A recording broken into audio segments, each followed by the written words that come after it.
valodnieki, mani sauc Igors, 8. saraksts. Mēs atrodamies pašā Līvānu pilsētas centrālajā laukumā. Man ar šo vietu ļoti daudz bērnības jaunības atmiņu.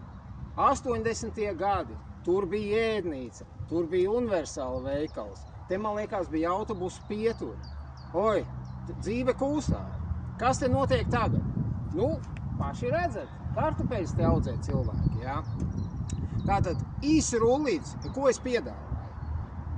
Visi jau apmēram zina, kas mani pazīst un tā tālāk. Tātad mēs piedāvājam šajā vietā uzbūvēt modernu spa centru.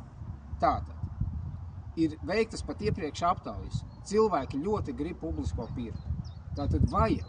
Šeit būs pirts, otrā stāvā būs trenažieru zāle. Tātad moderna, tā kā Rīgā, tieši centrā, lai cilvēkiem ir ērti. Es zinu, ka ir sporta trenažieru zāles tur, bet tas nav nopietni. Vajag šeit centrā. Ja? Tātad to grib visi cilvēki. Runājiet ar ko gribi, visi to pieprasa. Vai no pirti vai trenažieru zāle. Mēs visu laiku runājam, ka mēs rūpējamies par jaunatni, par viņu labsajūtu. Un tad šeit būs tas objekts, kur viņiem labi pavadīt laiku. Lūdzu, visi mani atbalstat, lūdzu, domēji, to pieprasam, naudu mēs tam dabūsim, un šo spa centru mēs uzbūvēsim. Paldies par uzmanību, līdz nākamajai reizei!